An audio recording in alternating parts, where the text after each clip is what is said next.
السلام عليكم ورحمة الله تعالى وبركاته. اهلا ومرحبا بكم فيديو جديد. كنتمنى تكونوا بخير وعلى خير. اليوم ان شاء الله غادي نخدم لكم واحد الكيكه كتجي زوينه لا في المنظر ولا في المذاق، تجي خفيفه. اكيد ان شاء الله غادي تعجبكم وتنال رضاكم. ما تنسونيش الا عجبكم الفيديو من لايك والاشتراك وتفعيل الجرس باش يوصلكم جديد الفيديوهات ديالي ان شاء الله، فضلا وليس امرا. لهاد الكيكه هذه غادي نحتاجوا لها عندي هنايا جوج ديال البيضات بحراره المطبخ وقبيصه ديال الملحه. عندي هنا واحد نص كاس ديال الزيت، نص كاس ديال السكر سنيده، كاس ديال الحليب، جوج كيسان ديال الدقيق الابيض ديال الحلويات، نص كاس ديال الشوكولاط فيرميسيل، عندي هنا واحد الملعقه صغيره ديال الخل، وعندي هاد الفلون هذا، وعندي واحد جوج خمارات، واحد الفاني. على بركه الله غادي ندوزو لطريقه التحضير. غادي ناخذ دوك البيضات، غادي نضيف ليها الفاني،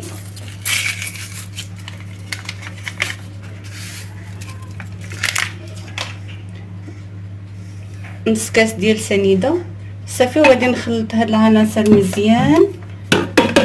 عاد ندوزو نضيفو الزيت.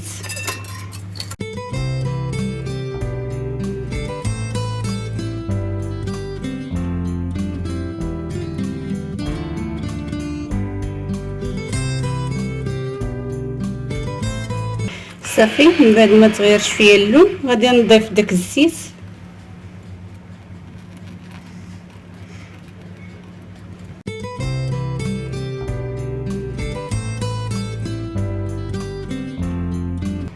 غادي نضيف داك الكاس ديال الحليب وغادي نخلط.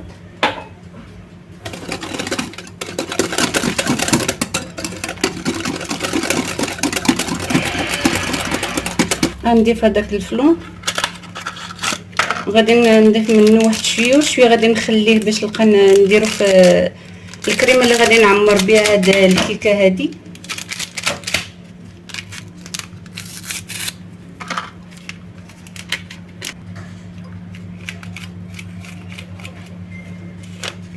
صافي غادي نخلط مزيان.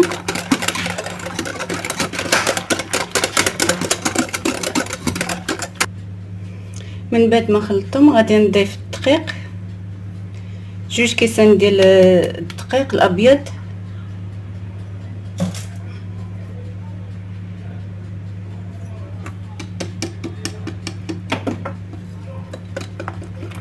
وجوج خمارات،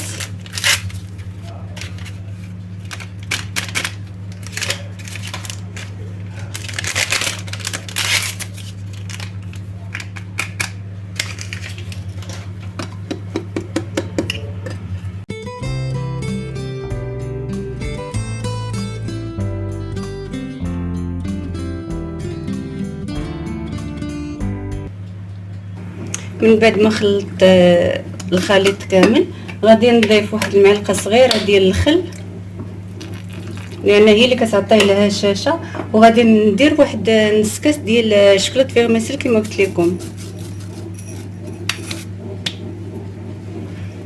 غادي نخلط غير بشي شويه باش ما يذوبليش هذاك الفيرميسيل ديال الشوكولاط، غير بشويه.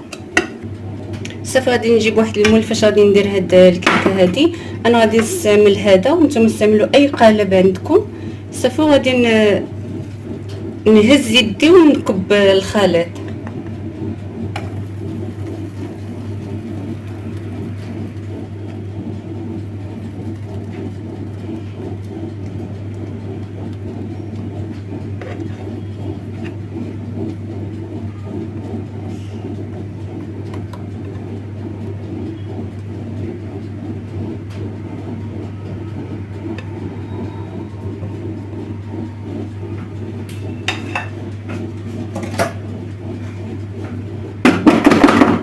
صافي الفران راني درتو يسخن. قبل ما ندير الكيكه راني دايره الفران كيسخن.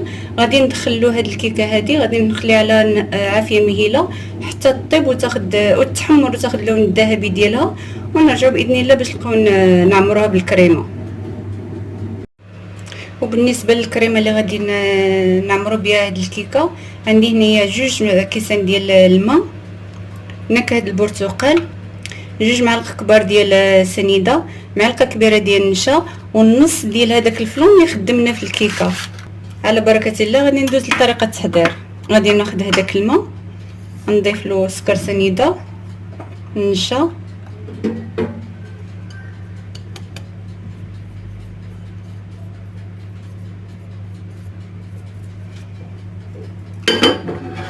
نضيف هذاك الفلون،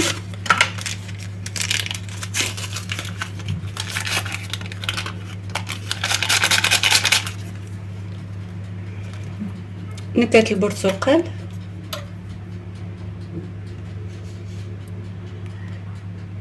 وندير قيس واحد نص معلقه صافي. وغادي نخلط مزيان هاد العناصر، وغادي نديها فوق النار حتى تعقد الكريمه، وعاد نرجع معكم باذن الله. من بعد ما طرت الكيكه كتجي على هاد الشكل هذا كما كتشوفوا، تتكون منقطه بهذاك شوكولات فيرميسيل اللي درنا في الوسط. الكريمه من بعد ما عقدات كتجي على هاد الشكل هذا صافي. غادي نفرغ هاد الكريمه وسط هاد الكيكه بحال هكذايا. غادي نخلي شويه باش غادي نزين هاد الحرف ديال هاد الكيكه، باش نلقى ندير فيها شويه ديال الكركاع بحال هكذايا.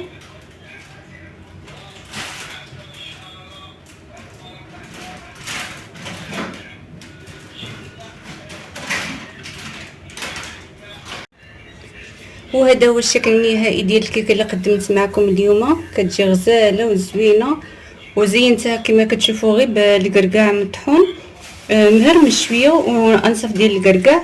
التزيين كيبقى اختياري، زينوا باللي متوفر عندكم في المنزل.